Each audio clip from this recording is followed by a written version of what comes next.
2. Hey, and welcome to Feel the Flow Reviews. I'm Ethan. I'm here with Francesco, and welcome to our first annual Halloween special. Yes. And today we're going to be reviewing Werewolf by Night, the Disney Plus short, our special presentation. So let's get into this.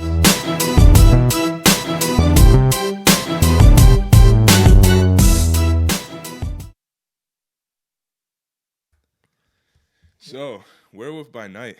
This was like fantastic. Yes, it was. I love it. Like, I introduced us, so I'll get your thoughts on this real quick. Well, I'll get my thoughts on it. Well, I like the whole cinematography of this, the whole feel of it. Mm-hmm. Don't mind me, I got a little cold. No COVID. I love the whole feel. I loved the 1930s look because it was more 1930s, and I kind of figured that out when I played the song. Over the rainbow, and they kind of changed the color. And I was like, this got to be 1930s, late 1930s. The setting did look like that. And I watch a lot of 1930 horror films. Yeah. Like Frankenstein the and movies, the monster movie days. Frankenstein, Dracula. The Wolfman. So it was fantastic, totally fantastic. Well written and well done. I totally agree with you there. Like, this is, I think, one of the best projects Marvel's put out all year. Like, this was definitely, I didn't have high expectations knowing that it was just about an hour long. It was about 54 minutes, including credits. So it wasn't that long, but, I was a little skeptical, and wow, it just blew me away. Yeah. It took over my expectations, and through the roof. And I love it. And yeah, like you said, the way it was directed, the cinematography, the old, monster movie, feeling from the 1930s, 1950s era, Yes. Like, it was great. And Michael Giacchino, who is the director and composer of this, and he's done a lot of things, like the new Spider-Man trilogy in the MCU. He's done Doctor Strange.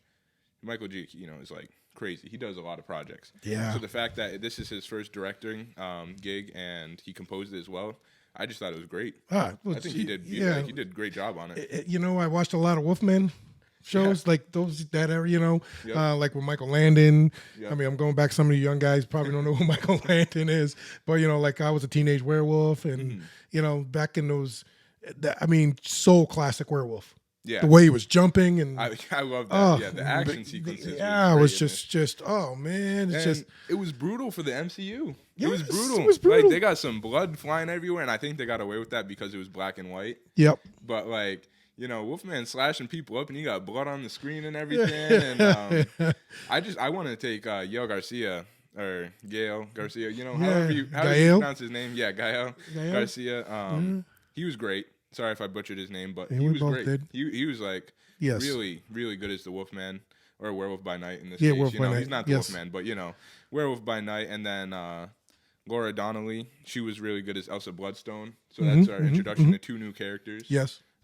She was great in this as well, and I like what she brought to the table. She was all the acting was great in this. It wasn't, and if it had like that campy feel, it was done on purpose. Yeah, because it was supposed to feel like 30s horror. That's right. Yeah, it was supposed to feel that way. Yes. I love the cigarette burns and the film and everything. Like it made it look like it was an actual film. It was actual film, and it was snapping. And like the cuts, and like you'd have like a freeze frame real quick for a second, and it made it feel like it was transitioning. I've even noticed like the poster has like a crease in it. Oh, does it? I didn't notice that. I didn't notice that. But that's I was like, when I looked at a lot of them, and I'm like, wait, do they all have creases in them? Like somebody had folded them in fours, like in the old days, Wow, that's awesome. I love the attention to detail that this had. Yeah, a lot of details in it. I mean, probably missed a lot, but but now we got to talk about Man-Thing. Yeah, that's perfect. So I was just going to bring them up. We had our introduction to Man-Thing, or so they call Ted in this, which actually in the comics, I think the scientist, or I don't know if he's a scientist, but the guy who had the accident and turned into Man-Thing, his name was, I think, Theodore. Correct me if I'm wrong in the comments, but it was something like that along those lines. Yes. So they call him Ted in this. Which is funny. I thought that was great. But you had some points to bring up about Man-Thing, so I'll let you talk about that. How creepy he looked in black and white. Yeah, he looked menacing. He looked menacing, and I mean, it was just crazy. I was like, oh my God, because you couldn't see the red glowing eyes. You couldn't see that. And it was just so creepy. And then when they switched into color, I'm sorry, people, I'm not trying to give away the whole storyline, and you got to go watch it. Yeah, it was great. And when you see it, like, boom, look, he looks all nice and shit, So yeah, no, he definitely looks like Yeah, it doesn't look friendlier. as scary Yeah. in color than it like in black and white. Yeah, the black and white is just It He looks just scary. spooked the heck out of me. I And- was like, "What? Look at this!" Then he turned, and it was like at the end, it was, you can see how Yeah, friendly when they everything- are, and they're just monsters trying to live, pretty Yeah, much. exactly. And that was really cool too. I really like the dynamic between Werewolf by Night Yes. and Man Thing. I like their friendship dynamic. And just so you guys, if watch it, come back. But pretty much the premise is Jack Russell, who is the Werewolf by Night, is on this hunt. Like he joins this hunt because Ulysses Bloodstone had just passed away. So now the Bloodstone is up for grabs. Yep. And all the hunters come into one gathering to hunt the monster, which happens to be Man Thing, and then whoever hunts the monster and survives gets the Bloodstone. Yep. Well, Jack is here to save Man Thing, and then so on and so forth, and Yep. saves him. So I thought that was great. Yeah, I thought really was. like how they introduced it. It was just kind of like I think the MCU. I think they should do more of this. I Stuff. think so. Because introduce a character. It doesn't have to be their origin, but just introduce a character from the comics. Have them on this certain mission. Do a little anthology. Whether it's two little shorts or something, or just an hour short like this. Do a little anthology. This is the character. This is a little mission he's on. Now he's in the MCU. Done. And I think it's great because now he's somewhere in the MCU and it's left open for more of him in the future. And now we don't need an explanation of why he's here. That's right. It's just we know he's out in the MCU and that's that. And I love that. Yep. And we were just looking to see the reviews on this too. Yeah, it actually And it's highly praised. Highly praised. Yes, it was awesome. Just look at it. See, Yeah, so here we go. got 7.5 on IMDb, but that's kind of average for IMDb. 91 on Rotten Tomatoes, 9 out of 10 on IGN, and 96% of Google users like this. Yes. Which is That's just super high super for Marvel high. currently too. Yeah. Marvel's been kind of flopping lately. Yes, it has been. So, this is I think a big win for Marvel in my opinion. And I just want to talk about the CGI and the practical effects mixed in this. Oh, yes. Because you could tell there was a lot of practical effects in this, especially on the werewolf.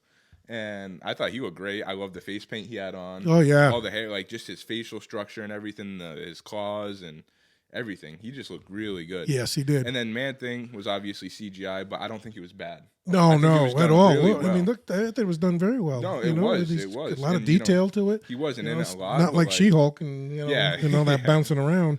I think there was one part we saw when he gave him the cup, and it was like the cup was a little. the cup funky, was a little funky, but other than that, it was actually really good. It was. It was really good. Really good. I want to see more of this from the MCU. I want to see the darker side. That's what I like about this. There were jokes and there was humor. Yes, there was. But very limited. Very limited. When it fitted, because it just worked. It just went along with the whole But other scenario. than that, it was pretty contained. It was dark, and it was creepy at points. Yes, it was. And It was nice. It Watch it with out. the lights off, guys. Watch it with the lights off. The lights off. Yeah, Perfect, I quiet. mean, if you're into those 1930s, 40s, 50s, black and white horror films like I was, you're gonna really love this. You're really gonna love it. It was Gives done you that fantastic. creature from the Black Lagoon and kind of vibe. Yep. Not the colored version. yeah. Technicolor they called it back then. But we had a lot of great characters introduced. There's a lot left open for the MCU now to do whatever they want with these characters, and it was just executed very well. It's just like I'm so happy to see Marvel just taking a break from the greater MCU and just kind of doing a side project that's connected but not connected. If you know what I mean. I hear you. Just Hear you on that. just its own little anthology thing that's connected, but it's just there, and I love it because it was just done so well. And I don't have much more to say because I'm just going to keep saying the same thing. I'm going to keep praising it over and over. Oh, me too. And I'll just keep doing love it. the And score. I just I think the score and the soundtrack too. It just enhances. it that it's a much. 55-minute clip of a movie, but you're going to say so much in hours worth of. It's not like 2 hours long Because it moved. and It it moved moves fast. so fast, and it's not like there's a lot of story to it. Yeah, really. yeah. You know what I mean? And It's it's just a basic. it's a it's basic premise. monster movie. Yeah, it is. But it's executed well, and you don't Yes. feel left. Wait, of course you want more, but you don't feel unsatisfied. Yes, right. You That's felt right. Super You don't. satisfied. It was just Yep. bing bang. I boom, really done. enjoyed it. It was great. Been a long time since I really enjoyed something like that. That's what I said. It's top 3. by the MCU, and Marvel and Disney Plus really did a really good job. Yes, they did. And you really did, guys. So, I mean, kind of start wrapping this up. I'm gonna give this a 9.8 out of 10. Oh shit, yeah. Yeah, all day long. All day long. All day long. Sweet. That's all great. day long. I mean, yeah. I mean, yeah. All day long. 9.8. I could say 10. That was that good because I'm a big horror fan. Yeah. And that just really it grabs me. It pulls me in. Mm-hmm. Right from the get go, from the time they hit the maze. Yep. And it's just fighting each other. It really just hit. You know what? I think we didn't spend enough time before we wrap this up on the final act where Jack Russell becomes the werewolf. Yo. And when he transforms, that's when the suspense really kicks in. Because there's a point there where he disappears from the cage, and you're looking around, and then he just comes out of nowhere, and he just starts tearing people up, ripping limbs off, cutting throats. And then you have Elsa Bloodstone, who's a badass, and she's just, fighting too. And then she takes the sword, and she's hitting people in the head with it and cutting throats too. There's just so much blood and, like, really good action sequences that I love. Yep. Especially when she fights that Linda in the show, and just straight to the head with the sword. It looked like, just see the blood squirt out. It's just like something you don't see from Marvel, and that just whole scene. She cut that guy's arm off hanging through the door too. It's like, took it off. I was like, holy shit! And then just like the like brutal kills from Man thing, where he's just touching people and just like incinerates them to dust. Well, hey, it may scare some kids out there, so don't let your young ones watch it. I mean, I think if you're like 12, 13, maybe you can probably get away with it. But but when you see this big creature come down and just touch you and just turn to ash, that might scare a few people, especially the werewolf, how menacing he looked. But that is just great. I just love this overall. Overall, yes. And loved it. And like I said, we can really go into detail. I just want to just let people know, go watch it. Just go watch it. And just give us a comment below, and let us know. Don't forget to like. What hit that notification bell, subscribe. We're almost at 40 subscribers, and our Black Adam just hit over 1K. So thank you guys so much for that. Thank you so much. And, really appreciate it. I think that's gonna wrap it up, guys. Check out Werewolf by Night, and stay tuned for our next episode in our Halloween special. All right, peace out, guys. Peace out.